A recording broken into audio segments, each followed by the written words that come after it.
പ്രിയമുള്ളവരെ, നിങ്ങൾ കേട്ടുകൊണ്ടിരിക്കുന്നത് എൻകൗണ്ടർ ബൈബിൾ സ്റ്റഡി. വെളിപാട് പുസ്തക പഠനത്തിലേക്ക് ഒരു ദിവസം കൂടി നിങ്ങളെ പ്രാർത്ഥനാപൂർവം ഞാൻ സ്വാഗതം ചെയ്യുന്നു. ഞാൻ ഡാനിയലച്ചൻ. ബൈബിളിലെ അവസാനത്തെ ഗ്രന്ഥമായ വെളിപാട് പുസ്തക പഠന പരമ്പരയിലാണ് നിങ്ങൾ ആയിരിക്കുന്നത്. ഇന്ന് രണ്ടാമത്തെ ദിവസമാണ്. നമ്മൾ ഇന്നു മുതൽ പുസ്തകത്തിനകത്തേക്ക് കടക്കുകയാണ്. വെളിപാട് പുസ്തകം അധ്യായം 1, വാക്യങ്ങൾ 1 മുതൽ 3 വരെ. പ്രാരംഭം. യേശുക്രിസ്തുവിന്റെ വെളിപാട്. ഉടനെ സംഭവിക്കേണ്ടവ തന്റെ ദാസർക്ക് കാണിച്ചു കൊടുക്കേണ്ടതിന് ദൈവം അവന് നൽകിയതും അവൻ തന്റെ ദൂതനെ അയച്ച് ദാസനായ യോഹന്നാനെ അറിയിച്ചതും. അവൻ ദൈവവചനത്തിനും യേശുക്രിസ്തുവിന്റെ സാക്ഷ്യത്തിനും താൻ കണ്ടതിനെല്ലാം സാക്ഷ്യം നൽകി. ഈ പ്രവചനത്തിലെ വാക്കുകൾ വായിക്കുന്നവനും കേൾക്കുന്നവരും ഇതിൽ എഴുതപ്പെട്ടവ പാലിക്കുന്നവരും അനുഗ്രഹീതർ. എന്തെന്നാൽ സമയം അടുത്തിരിക്കുന്നു. ആദ്യത്തെ 3 വാക്യങ്ങൾ ഈ പുസ്തകത്തിന്റെ തലക്കെട്ട് അതിന്റെ ആദ്യത്തെ വാചകത്തിൽ തന്നെ സൂചിപ്പിക്കുന്നുണ്ട്. യേശുക്രിസ്തുവിന്റെ വെളിപാട്. വെളിപാട് പിതാവായ ദൈവം നൽകിയത് യേശുക്രിസ്തുവിനാണ്. അവിടുന്ന് തന്റെ ദാസർക്ക് സംഭവിക്കേണ്ടവ, ഉടനെ സംഭവിക്കേണ്ടവ അവർക്ക് കാണിച്ചു കൊടുക്കേണ്ടതിന് പിതാവ് യേശുവിനെ നൽകിയത്, യേശു തന്റെ ദൂതനെ അയച്ച് യോഹന്നാനെ അറിയിച്ചത്. എന്താണ് ഈ വെളിപ്പെടുത്തൽ നൽകിയതിന്റെ പശ്ചാത്തലം?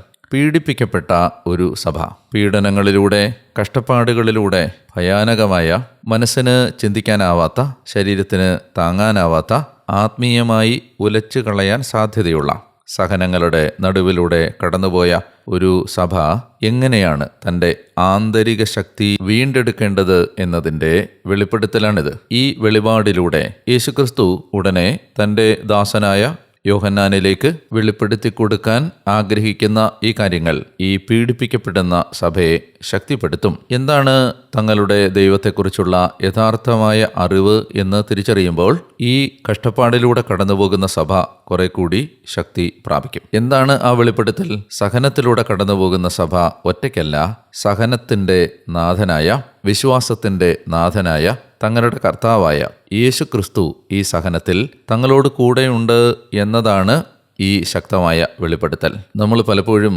സഹനങ്ങളിൽ പതറിപ്പോകുന്നതിൻ്റെ ഏറ്റവും പ്രധാനപ്പെട്ട കാരണം എന്താണ്? നമുക്ക് മുഴുവൻ പിക്ചർ അറിയാത്തത് കൊണ്ടാണ്. എന്താണ് യഥാർത്ഥത്തിൽ സംഭവിക്കാൻ പോകുന്നത്?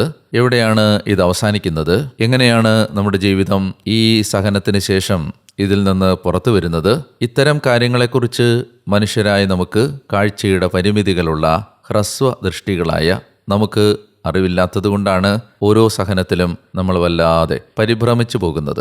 എന്നാൽ ക്രിസ്തു വെളിപ്പെടുത്തുകയാണ്, ഞാൻ ആദിയും അന്ത്യവുമാണ്. ഞാൻ എല്ലാറ്റിൻ്റെയും ആരംഭവും അവസാനവും കണ്ടിരിക്കുന്നു. എനിക്കിത് തുടങ്ങുന്നത് എങ്ങനെയാണെന്നറിയാം, അവസാനിക്കുന്നത് എങ്ങനെയാണെന്ന് അറിയാം. അതുകൊണ്ട് ഇതിൻ്റെ തുടക്കവും ഒടുക്കവും കാണുന്ന ഒരാളെന്ന നിലയിൽ ആ ആൾ നിങ്ങളോട് കൂടെയുണ്ട് എന്ന സത്യം നിങ്ങൾ തിരിച്ചറിയുമ്പോൾ സഹനങ്ങളിൽ നിങ്ങൾക്ക് പതറാതെ നിൽക്കാൻ കഴിയും എന്നതാണ് ആത്യന്തികമായി ഒറ്റ വാക്യത്തിൽ പറഞ്ഞാൽ ഈ പുസ്തകത്തിൻ്റെ സംഗ്രഹം. ഇനി എന്താണ് ഉടനെ സംഭവിക്കേണ്ടവ എന്ന വാക്യം കൊണ്ട്, അല്ലെങ്കിൽ ആസന്ന ഭാവിയിൽ സംഭവിക്കേണ്ടവ എന്ന ആ പ്രയോഗം കൊണ്ട് അർത്ഥമാക്കുന്നത്? ദാനിയേലിന്റെ പുസ്തകം 12-ാം അധ്യായം 4-ാമത്തെ തിരുവചനത്തിൽ ഭാവിയിൽ, വിദൂര ഭാവിയിൽ സംഭവിക്കേണ്ട കാര്യങ്ങൾ മുദ്രവെച്ച് അടയ്ക്കുക എന്ന ഒരു ആജ്ഞാവചനം, ഒരു നിർദ്ദേശം ദാനിയേലിന് നൽകപ്പെടുന്നുണ്ട്. സമയമാകുമ്പോൾ മാത്രം വെളിപ്പെടുത്താൻ വേണ്ടി ദൈവം വെച്ചിരിക്കുന്ന ഈ കാര്യങ്ങൾ നീ മുദ്രവെച്ച് അടയ്ക്കുക. അപ്രകാരം പഴയ നിയമത്തിൽ മുദ്രവെച്ച് അടയ്ക്കപ്പെട്ടിരുന്ന കാര്യങ്ങൾ ഇതാ തുറക്കപ്പെടാനുള്ള സമയമായി എന്ന സൂചനയാണ് ഉടനെ സംഭവിക്കേണ്ടവ എന്ന ആ വാക്യം കൊണ്ട് അർത്ഥമാക്കുന്ന പ്രധാനപ്പെട്ട ഒരു ആശയം. 3-ാമത്തെ വാക്യത്തിൽ ഈ പുസ്തകത്തിലെ, ഈ പ്രവചനത്തിലെ വാക്കുകൾ വായിക്കുന്നവനും കേൾക്കുന്നവരും ഇതിൽ എഴുതപ്പെട്ടവ പാലിക്കുന്നവരും അനുഗ്രഹീതർ എന്നാണ്. നിങ്ങൾ ശ്രദ്ധിച്ചോ എന്നറിയില്ല. വായിക്കുന്നവരും എന്നല്ല, വായിക്കുന്നവനും എന്നാണ്. എന്തുകൊണ്ടാണ് അത് അങ്ങനെ പറയുന്നത്? എപ്പോഴും ഓർത്തിരിക്കണം, ആമുഖത്തിൽ ഞാൻ സൂചിപ്പിച്ചിരുന്നു, വെളിപാട് പുസ്തകം ഒരു ലിറ്റർജിക്കൽ ടെക്സ്റ്റാണ്. ഇതൊരു ആരാധനയുടെ ഗ്രന്ഥമാണ്. അതുകൊണ്ട് തന്നെ ഈ വാക്കുകൾ സഭാസമക്ഷം ദൈവജനത്തിന് മുമ്പാകെ വായനക്കാരൻ, അത് വായിക്കാൻ നിർദ്ദേശിക്കപ്പെട്ടിരുന്ന ആരാധനയിലെ ആ ശുശ്രൂഷകൻ വായിക്കുമ്പോൾ പൊതുജനം മുഴുവൻ ഒരുമിച്ചിരുന്ന് കേൾക്കുകയാണ് ആ ആരാധനയിലെ രീതി. അതുകൊണ്ട് ഒരാൾ എഴുന്നേറ്റ് നിന്ന് ഇത് വായിക്കുകയാണ്. അതുകൊണ്ടാണ് വായിക്കുന്നവരും എന്നല്ല, വായിക്കുന്നവനും. അത് ആരാധനയുടെ പശ്ചാത്തലത്തിൽ നൽകപ്പെട്ടതായതുകൊണ്ടാണ് അങ്ങനെ പറയുന്നത്. ഒരു ആരാധനാ സമൂഹത്തിൽ ഒരാൾ വായിക്കുന്നു, മറ്റുള്ളവർ കേൾക്കുന്നു എന്ന സൂചനയാണ് ഇവിടെ വിവക്ഷിച്ചിരിക്കുന്നത്. ഇനി അനുഗ്രഹീതർ എന്ന വാക്ക്, ബ്ലസഡ് എന്നാണ് അനുഗ്രഹീതർ. ശരിക്കും വെളിപാട് പുസ്തകത്തിൽ 7 ബെയാറ്റിറ്റ്യൂഡ്സ് ആണ് ഉള്ളത്. 7 അനുഗ്രഹ വചസ്സുകളാണ് ഉള്ളത്. ഒന്നാമത്തേത് പറയേണ്ടതില്ലല്ലോ, ഈ 1-ാം അധ്യായം 3-ാമത്തെ വാക്യമാണ്. ഈ പ്രവചനത്തിലെ വാക്കുകൾ വായിക്കുന്നവനും കേൾക്കുന്നവരും പാലിക്കുന്നവരും അനുഗ്രഹീതരാണ്. ഇനി 2-ാമത്തേത് 14-ാം അധ്യായത്തിൻ്റെ 13-ാമത്തെ വാക്യമാണ്. 3-ാമത്തെ ബെയാറ്റിറ്റ്യൂഡ് 16-ാം അധ്യായം 15-ാമത്തെ വാക്യമാണ്. 4-ാമത്തേത് 19-ാം അധ്യായം 9-ാമത്തെ വാക്യമാണ്. 5-ാമത്തേത് 20-ാം അധ്യായം 6-ാമത്തെ വാക്യമാണ്. 6-ാമത്തേത് 22-ാം അധ്യായം 7-ാമത്തെ വാക്യമാണ്.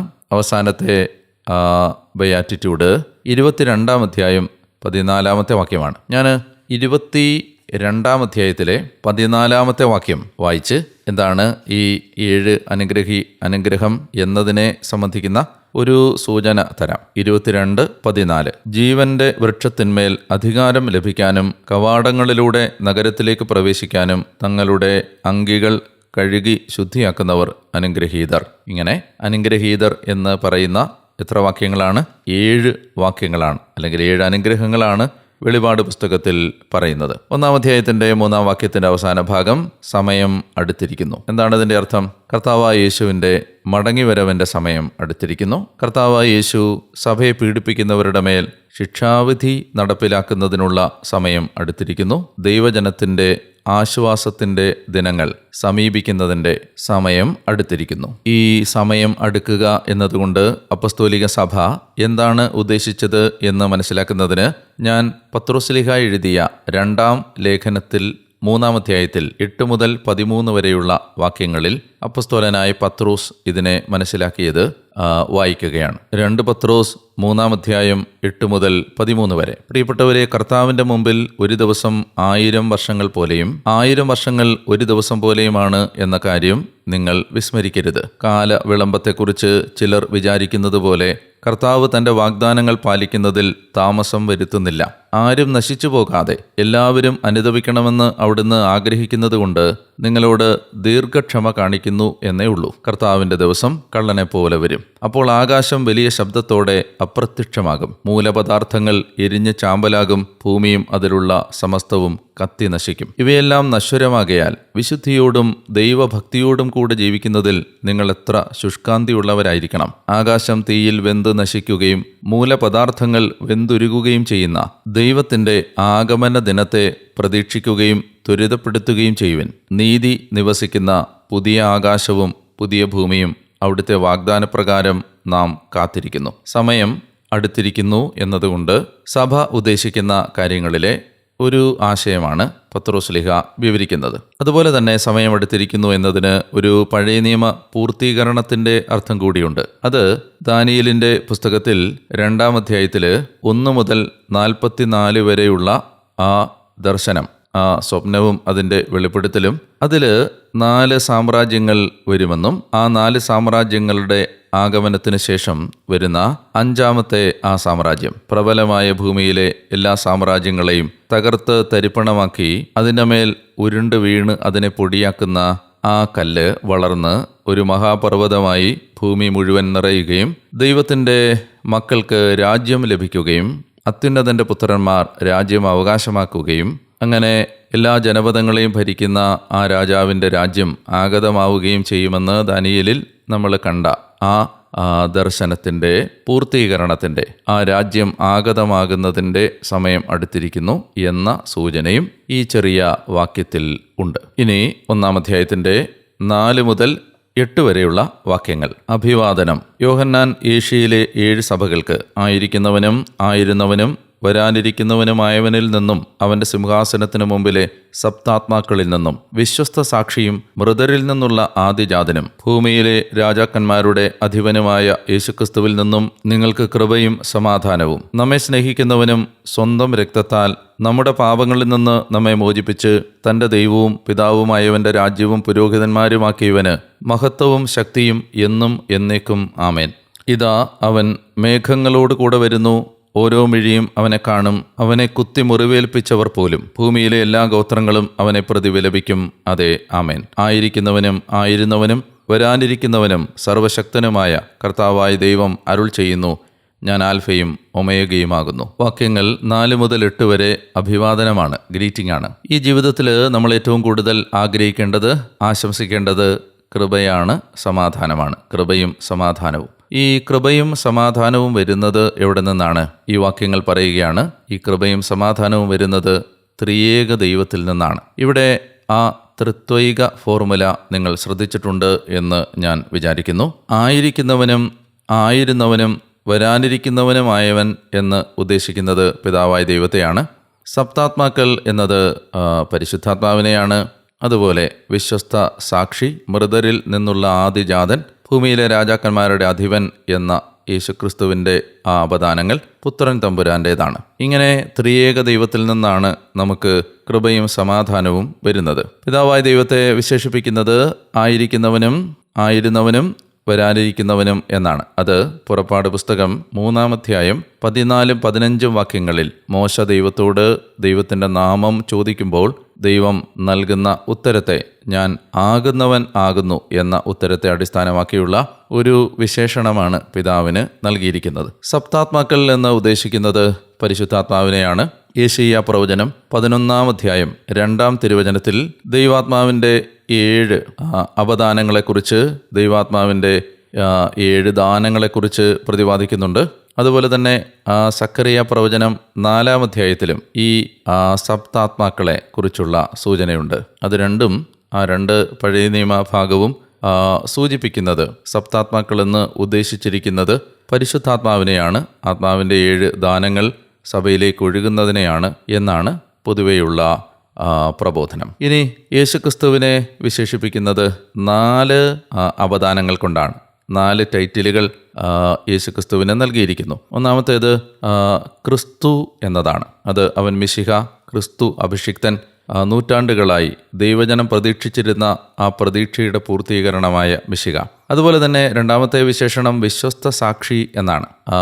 അതായത് സാക്ഷി എന്ന് പറയുമ്പോൾ നമ്മൾ ഓർക്കണം, ആ വാക്കിന് ഗ്രീക്കിൽ രക്തസാക്ഷി എന്ന വാക്കിനോട് പൊരുത്തമുണ്ട്. അതിനോട് ഏറ്റവും അടുത്ത് നിൽക്കുന്ന വാക്കാണത്. അല്ലെങ്കിൽ ആ സാക്ഷി എന്നതിന് രക്തസാക്ഷി എന്നാണ് അർത്ഥം, മാർട്ടർ എന്നാണ്. അപ്പോൾ ഇന്നത്തേതുപോലെ വാക്കുകൾ കൊണ്ട് മാത്രം നൽകുന്ന ഒരു സാക്ഷ്യമായിരുന്നില്ല അത്. മറിച്ച് യേശുക്രിസ്തുവിൽ വിശ്വസിക്കുക എന്നതിന് നിങ്ങൾ കൊടുക്കേണ്ടിയിരുന്ന വില നിങ്ങളുടെ ജീവനായിരുന്ന ഒരു കാലത്ത്. വിശ്വസിക്കുക എന്നതിൻ്റെ അർത്ഥം കൊല്ലപ്പെടുക എന്നത് ആയിരുന്ന ഒരു കാലത്ത്. അല്ലെങ്കിൽ വിശ്വസിക്കുന്നതിനും രക്തസാക്ഷിയാവുന്നതിനും ഇടയിൽ അകലം ഇല്ലാതിരുന്ന ഒരു കാലത്ത് എഴുതപ്പെട്ട ഗ്രന്ഥമാണെന്ന് ഓർക്കണം.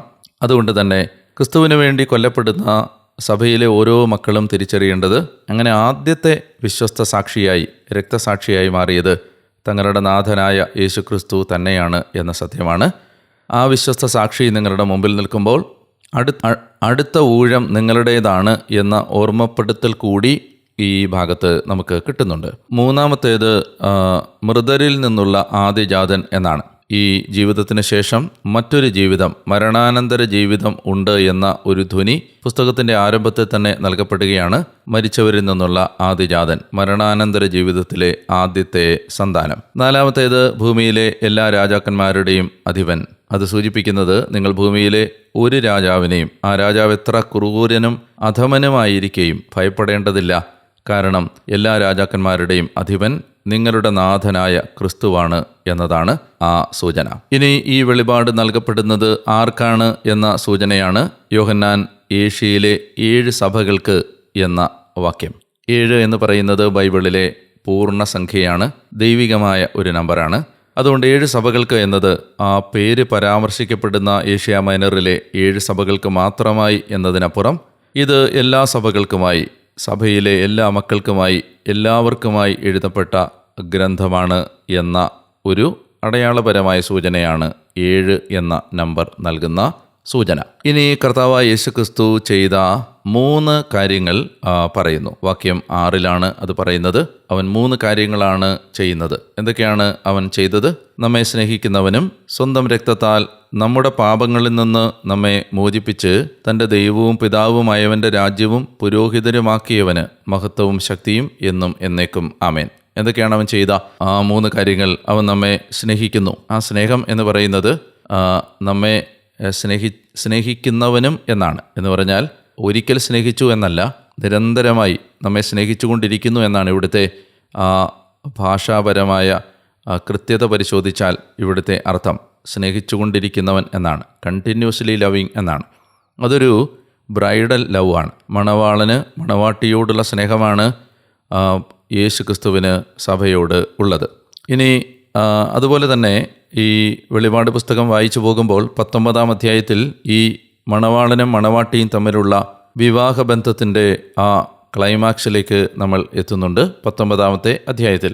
ഈ വിവാഹബന്ധം അതിൻ്റെ പൂർണ്ണതയിലെത്തുന്നത് പുതിയ ജെറുസലേമിലാണ്. അതാണ് നമ്മൾ 21-ാമത്തെ അധ്യായത്തിൽ കാണുന്നത്. ഇനി പുത്രൻ ചെയ്ത 2-ാമത്തെ കാര്യം, അവൻ തൻ്റെ സ്നേഹം പ്രകടിപ്പിച്ചതെങ്ങനെയാണ്? അവൻ തൻ്റെ രക്തത്താൽ നമ്മെ നമ്മുടെ പാപങ്ങളിൽ നിന്ന് മോചിപ്പിച്ചു. 3-ാമത്തേത്, അവൻ നമ്മളെ മോചിപ്പിച്ചത് എന്തിനു വേണ്ടിയാണ്? അവൻ നമ്മെ തൻ്റെ ദൈവവും പിതാവുമായവൻ്റെ രാജ്യവും പുരോഹിതന്മാരുമാക്കി മാറ്റുന്നതിനാണ്. ദൈവജനത്തിൻ്റെ തനിമ, ദൈവജനത്തിൻ്റെ ഐഡൻറ്റിറ്റി, അവരുടെ നിർവചനം, അവർ ആരാണ് എന്ന ചോദ്യത്തിൻ്റെ ഉത്തരം, അവർ റോയൽ ആൻഡ് പ്രീസ്റ്റ്ലി സ്റ്റാറ്റസ് ഉള്ള ആളുകളാണ്. അവർ രാജകീയ ഗണമാണ്, അവർ പുരോഹിത ഗണമാണ്. അങ്ങനെ ദൈവജനത്തെ ഒരു പുതിയ രാജ്യമാക്കി മാറ്റി. നമുക്ക് ഒരു രാജാവ് ഉണ്ട്. ഈ സത്യം ഹൃദയത്തിൽ ആഴത്തിൽ ഉറപ്പിക്കപ്പെടണം എന്ന് ഈ വെളിപാട് നൽകുന്ന ക്രിസ്തു ആഗ്രഹിക്കുന്നു. ദാനിയേലിന്റെ പുസ്തകത്തിൽ ഒടുവിൽ 5-ാമത്തെ രാജ്യം സ്ഥാപിക്കപ്പെടുകയും അതിൻ്റെ അധിപനായി രാജാവ് വരികയും ചെയ്യുന്നു എന്ന സൂചനകൾ കൂടി ഇതിൻ്റെ പശ്ചാത്തലത്തിലുണ്ട് എന്ന് നമ്മൾ മനസ്സിലാക്കണം. ഇനി നമ്മൾ ഒരു രാജ്യമായി മാറുക മാത്രമല്ല, പുരോഹിതന്മാരായി മാറുകയുമാണ്. പുരോഹിതന്മാരുടെ ജോലി എന്താണ്? നമ്മൾ പിതാവിനെ ആരാധിക്കുകയാണ്. പിതാവിനെ ഒരു ദൈവജനം എന്ന നിലയിൽ നമ്മൾ ആരാധിക്കുന്നത് എങ്ങനെയാണ്? ഞാൻ ഒരു 3 സൂചനകൾ പെട്ടെന്ന് പറയുകയാണ്. ഒന്നാമത്തേത് 1 പത്രോസ് 2:5, നിങ്ങൾ സജീവ ശിലകൾ കൊണ്ടുള്ള ഒരാത്മീയ ഭവനമായി പടുത്തുയർത്തപ്പെടട്ടെ, യേശുക്രിസ്തു വഴി ദൈവത്തിന് സ്വീകാര്യമായ ബലികൾ അർപ്പിക്കുന്നതിന് വിശുദ്ധമായ ഒരു പുരോഹിത ജനമാവുകയും ചെയ്യട്ടെ.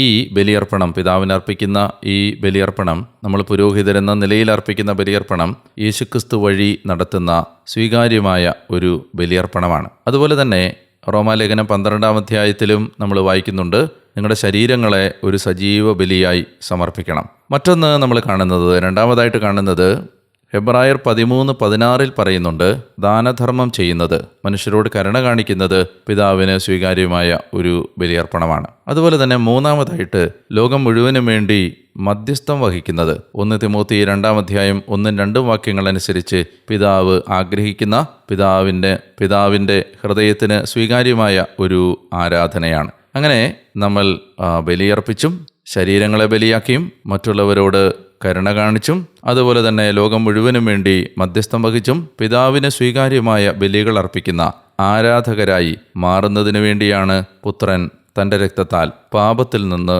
നമ്മളെ മോചിപ്പിച്ചത്. യഥാർത്ഥത്തിൽ ഈ 3 കാര്യങ്ങൾ വഴി നമ്മൾ മനസ്സിലാക്കേണ്ടത്, നമ്മൾ ബലിയർപ്പകരായി മാറുമ്പോൾ അല്ലെങ്കിൽ കുർബാന ജീവിതം നയിക്കുന്നവരായി മാറുമ്പോൾ ആ ജീവിതമെന്ന് പറയുന്നത് പെനൻസിൻ്റെയും പ്രായശ്ചിത്തത്തിൻ്റെയും പ്രയറിൻ്റെയും പ്രാർത്ഥനയുടെയും ചാരിറ്റിയുടെയും സ്നേഹപ്രവൃത്തികളുടെയും ഒരു ജീവിതമായി മാറുമ്പോൾ മാത്രമേ അത് ഒരു ആരാധകൻ്റെ ജീവിതമായി എന്ന് പറയാൻ അതിൻ്റെ പൂർണ്ണാർത്ഥത്തിൽ കഴിയൂ. അല്ലെങ്കിൽ ആരാധനാ ജീവിതം, വിശുദ്ധ കുർബാനയുടെ ജീവിതം ഉൾപ്പെടുന്ന ഈ 3 മേഖലകൾ ഇതാണ്: പെനൻസും പ്രയറും ചാരിറ്റിയും. അപ്പോൾ ഈ 3 കാര്യങ്ങൾക്ക് വേണ്ടിയാണ് നമ്മൾ പിതാവിനെ മഹത്വപ്പെടുത്തുന്നത്.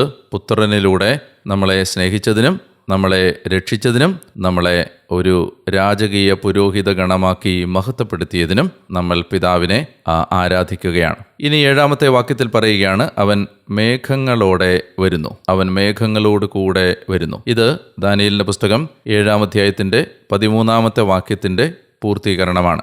അങ്ങനെ വരുമ്പോൾ ഓരോ മിഴിയും അവനെ കാണും, ആരും തന്നെ അവനെ കാണാതെ പോവുകയില്ല. സഖറിയ പ്രവചനം 12-ാം അധ്യായം 10-ാമത്തെ വാക്യം കൂടി ഇതിനോട് ചേർത്ത് നിങ്ങൾ വായിച്ചാൽ കുറെ കൂടി മനസ്സിലാവും. ഈ സഖറിയ പ്രവചിക്കുന്ന വാക്യമാണ് യോഹന്നാൻ എടുത്ത് വീണ്ടും ഉദ്ധരിച്ചിരിക്കുന്നത്. ഓരോ മിഴിയും അവനെ കാണും. ഈ സക്കറിയ പ്രവചനം 12-ാം അധ്യായം 10-ാമത്തെ വാക്യത്തിൽ സൂചിപ്പിക്കുന്നത് ദാവീദ് വംശത്തിലെ ഒരു രാജാവ് മരിക്കുമ്പോൾ ആ രാജാവിനെ പ്രതി യൂദാഭവനം വിലപിക്കുന്നതാണ് അവിടുത്തെ പശ്ചാത്തലം. അപ്പോൾ തങ്ങൾ തിരസ്കരിച്ച യേശുക്രിസ്തുവെന്ന ഈ രാജാവിനെ യഥാർത്ഥമായി അവൻ ആരാണെന്ന് മനസ്സിലായി കഴിയുമ്പോൾ അവനെ കാണുന്ന ഓരോ മിഴിയും അവനെ സ്വീകരിക്കാത്തതിനെ ഓർത്ത് വിലപിക്കും എന്ന സൂചനയാണ് ഇവിടെ നമുക്ക് ലഭിക്കുന്നത്. യേശുവിൻ്റെ ദൈവത്വവും യേശുവിൻ്റെ രാജത്വവും അംഗീകരിക്കാത്തതിൻ്റെ ഒരു ദയനീയാവസ്ഥ തിരിച്ചറിഞ്ഞു കഴിയുമ്പോൾ ഹൃദയങ്ങളിലുണ്ടാകുന്ന ഒരു വിലാപമാണ് ഇവിടെ വിവക്ഷിക്കപ്പെടുന്നത്. ഭൂമിയിലെ എല്ലാ ഗോത്രങ്ങളും അവനെ പ്രതി വിലപിക്കും. കുത്തിമുറിവേൽപ്പിച്ചവർ മാത്രമല്ല, ഭൂമിയിലെ എല്ലാ ഗോത്രങ്ങളും, അതായത് എല്ലാവരും ഇത് തിരിച്ചറിയുന്ന ഒരു ദിവസം ഉണ്ട്. എല്ലാ മുട്ടുകളും അവൻ്റെ മുമ്പിൽ മടങ്ങുന്ന ഒരു ദിവസം ഉണ്ട്. അവനെ പരിഹസിച്ചവരും നിന്ദിച്ചവരും തള്ളിക്കളഞ്ഞവരും ഉൾപ്പെടെ സകലരും അവൻ ആരായിരുന്നു എന്ന് തിരിച്ചറിയുന്ന ഒരു ദിവസം, ഒരുപക്ഷെ പിന്നീടിനി സമയമില്ലല്ലോ എന്നോർത്ത് അവനെ പ്രതി വിലപിക്കുന്ന ഒരു ദിവസം. 8-ാമത്തെ വാക്യം, ആയിരിക്കുന്നവനും ആയിരുന്നവനും വരാനിരിക്കുന്നവനും സർവശക്തനുമായ കർത്താവായ ദൈവം അരുളി ചെയ്യുന്നു, ഞാൻ ആൽഫയും ഒമേഗയുമാണ്. ആൽഫയും ഒമേഗയും എന്ന് പറയുന്നത് ഗ്രീക്ക് അക്ഷരമാലയിലെ ആദ്യത്തെയും അവസാനത്തെയും അക്ഷരങ്ങളാണ്. നമ്മൾ A to Z എന്ന് പറയുന്നത് പോലെയാണത്. ആദ്യത്തേതും അവസാനത്തേതും അക്ഷരങ്ങൾ ഗ്രീക്ക് അക്ഷരമാലയിലെ. എന്ന് പറഞ്ഞാൽ അവൻ ചരിത്രത്തിൻ്റെ മേൽ നിയന്ത്രണമുള്ളവനാണ് എന്നാണ് അർത്ഥം. എന്ന് പറഞ്ഞാൽ അവൻ ആരംഭവും അവസാനവുമാണ്. അവൻ തുടക്കവും ഒടുക്കവും അറിയാവുന്ന ആളാണ്. ചരിത്രം എങ്ങനെ ആരംഭിക്കുന്നു എന്നും ചരിത്രം എങ്ങനെ എവിടെ അവസാനിക്കുമെന്നും അവന് നന്നായി അറിയാം. അതുകൊണ്ട് അവന് എല്ലാം അറിയാം. ഇത് വിശ്വാസികൾക്ക് ഹൃദയത്തിൽ സമാശ്വാസം നൽകണം. തങ്ങളുടെ നാഥൻ ഇനി എന്താണ് സംഭവിക്കുന്നത് എന്ന് അറിയാത്ത ഒരാളല്ല. അവനാണ് ചരിത്രത്തെ നിയന്ത്രിക്കുന്നത്. അവനാണ് ആദിയും അന്ത്യവും. അവന് തുടക്കവും ഒടുക്കവും അറിയാം. അവനാണ് ആരംഭവും അവസാനവും ഒരേ നിമിഷം തന്നെ, ആദ്യ നിമിഷം തന്നെ മനസ്സിലാക്കിയിരിക്കുന്ന ആൾ. ആയിരുന്നവനും ആയിരിക്കുന്നവനും എന്ന് പറയുന്ന ഈ വാക്യം യെശയ്യാ പ്രവചനം 41:4 44:6 നമ്മളെ ഓർമ്മിപ്പിക്കുന്നുണ്ട്. യെശയ്യാ 41:4 യെശയ്യാ 44:6. അപ്പോൾ ഈ വാക്യങ്ങൾ ഇതിൻ്റെ പശ്ചാത്തലത്തിലുള്ളത് കൊണ്ട് യേശുക്രിസ്തുവിൻ്റെ ദൈവത്വത്തെ എടുത്തു കാണിക്കുന്ന ഒരു വാക്യം കൂടിയാണ് ഈ ആയിരുന്നവനും ആയിരിക്കുന്നവനും വരാനിരിക്കുന്നവനും സർവശക്തനുമായ കർത്താവായ ദൈവം. അതായത് പിതാവായ ദൈവത്തിന് ഉപയോഗിച്ചിരിക്കുന്ന അതേ അവദാനങ്ങൾ തന്നെയാണ് യേശുക്രിസ്തുവിനും ഉപയോഗിച്ചിരിക്കുന്നത്. യേശുക്രിസ്തുവിൻ്റെ ദൈവത്വത്തെ വിളിച്ചു പറയുന്ന വാക്യങ്ങൾ കൂടിയാണ് ഇത്. വാക്യങ്ങൾ 4 മുതൽ 8 വരെ ഞാൻ നേരത്തെ സൂചിപ്പിച്ചതുപോലെ നമുക്ക് ഒരു ലിറ്റർജിക്കൽ ടെക്സ്റ്റായിട്ട് കാണാൻ കഴിയും. അതായത് അതൊരു ലിറ്റർജിക്കൽ, ഒരു ആരാധനയുടെ ഒരു പ്രാർത്ഥനാഭാഗമായിട്ട് കണ്ടാൽ അതിങ്ങനെയാണ്. ഇതൊരാൾ വായിക്കുകയാണ്. വായിക്കുന്നത് എന്താണ്? യോഹന്നാൻ ഏഷ്യയിലെ സഭകൾക്ക് ആയിരുന്നവനും ആയിരിക്കുന്നവനും വരാനിരിക്കുന്നവനുമായവനിൽ നിന്നും അവൻ്റെ സിംഹാസനത്തിന് മുമ്പിലെ സപ്താത്മാക്കളിൽ നിന്നും വിശ്വസ്ത സാക്ഷിയും മൃതരിൽ നിന്നുള്ള ആദിജാതനും ഭൂമിയിലെ രാജാക്കന്മാരുടെ അധിപനുമായ യേശുക്രിസ്തുവിൽ നിന്നും നിങ്ങൾക്ക് കൃപയും സമാധാനവും. അപ്പോൾ ഇത് വായിക്കുമ്പോൾ ദൈവജനത്തിന് ആശംസ കിട്ടുകയാണ്. നമ്മെ സ്നേഹിക്കുന്നവനും സ്വന്തം രക്തത്താൽ നമ്മുടെ പാപങ്ങളിൽ നിന്ന് നമ്മളെ മോചിപ്പിച്ച് തൻ്റെ ദൈവവും പിതാവുമായവൻ്റെ രാജ്യവും പുരോഹിതരും ആക്കിയവന് മഹത്വവും ശക്തിയും എന്നും എന്നേക്കും എന്ന് വായിക്കുന്നവൻ വായിക്കുമ്പോൾ ദൈവജനം പ്രതി വാക്യം പറയുകയാണ്, ആമേൻ. ഇനി വീണ്ടും വായിക്കുന്നു, ഇതാ അവൻ മേഘങ്ങളോടുകൂടെ വരുന്നു, ഓരോ മിഴിയും അവനെ കാണും, അവനെ കുത്തിമുറിവേൽപ്പിച്ചവർ പോലും ഭൂമിയിലെ എല്ലാ ഗോത്രങ്ങളും അവനെ പ്രതി വിലപിക്കും. അപ്പോൾ വീണ്ടും ദൈവജനം പ്രതിവാക്യം പറയുന്നു, ആമേൻ. വീണ്ടും വായിക്കുന്നവൻ ഇപ്രകാരം വായിക്കുന്നു, ആയിരിക്കുന്നവനും ആയിരുന്നവനും വരാനിരിക്കുന്നവനും സർവശക്തനും കർത്താവുമായ ദൈവം അരുളി ചെയ്യുന്നു, ഞാൻ ആൽഫയും ഒമേഗയും ആകുന്നു. ഇങ്ങനെ ഒരു ആരാധനാ കോണ്ടെക്സ്റ്റിൽ നൽകപ്പെട്ട, വായിക്കപ്പെട്ട, വെളിപ്പെടുത്തപ്പെട്ട ഒരു ഭാഗമായിട്ട് നമുക്കിതിനെ കാണാൻ കഴിയും. പ്രിയമുള്ളവരെ, ആദ്യത്തെ 8 വാക്യങ്ങൾ സമാപിക്കുകയാണ്. നിങ്ങൾക്ക് ഏകദേശം ഒരു ധാരണ കിട്ടിയെന്ന് ഞാൻ വിചാരിക്കുന്നു. അതായത് ഈ വെളിപാട് പുസ്തക പഠനം മറ്റ് ഗ്രന്ഥങ്ങൾ പഠിക്കുന്നത് പോലെയല്ല. 100 കണക്കിന് പഴയ നിയമ ഉദ്ധരണികളുടെ പശ്ചാത്തലത്തിലാണ് ഓരോ വാക്യവും എഴുതപ്പെട്ടിരിക്കുന്നത്. അതുകൊണ്ട് അവയെ സൂചിപ്പിച്ച് പോവുക എന്നുള്ളത് പ്രധാനപ്പെട്ടതാണ്. ഞാൻ പഴയ നിയമത്തിലെ പരാമർശിക്കപ്പെടുന്ന വാക്യങ്ങളെല്ലാം വായിക്കുകയില്ല. ഞാൻ അധ്യായം വാക്യം പറയുമ്പോൾ നിങ്ങളത് എഴുതിയെടുക്കുകയും നിങ്ങളുടെ സ്വകാര്യ വചന പഠനത്തിൽ അത് വായിച്ച് ആ പശ്ചാത്തലത്തിൽ വായിക്കപ്പെടുന്ന വാക്യങ്ങളുടെ വെളിച്ചത്തിൽ മാത്രമേ നിങ്ങൾക്ക് ഈ വെളിപാട് പുസ്തകം മനസ്സിലാക്കാൻ കഴിയുകയുള്ളൂ. ഞാൻ വളരെ ശ്രദ്ധയോടെ നിങ്ങൾ ഈ ഗ്രന്ഥം പഠിക്കണമെന്ന് ഒരിക്കൽ കൂടി നിങ്ങളെ ഓർമ്മിപ്പിക്കുന്നു. നമ്മുടെ കർത്താവിൻ്റെ ഹൃദയത്തുടിപ്പുകളാണ് ഈ വചനത്താളുകളിലൂടെ നമ്മൾ തൊട്ടറിഞ്ഞുകൊണ്ട് ഇരിക്കുന്നത്. നാളെ വീണ്ടും ഈ വചന പഠനവുമായി നിങ്ങളുടെ അടുത്തേക്ക് എത്തുന്നത് വരെ മറക്കരുത്, ഞാൻ ഡാനിയേൽ ചെഞ്ഞ നിങ്ങൾക്ക് വേണ്ടി പ്രാർത്ഥിച്ചുകൊണ്ടിരിക്കുന്നു. നിങ്ങളെ വീണ്ടും കാണാൻ ഞാൻ കൊതിയോടെ കാത്തിരിക്കുന്നു. ദൈവം കൃപയിലും അനുഗ്രഹത്തിലും നിങ്ങളെ കാത്ത് സൂക്ഷിക്കട്ടെ. ആമേൻ.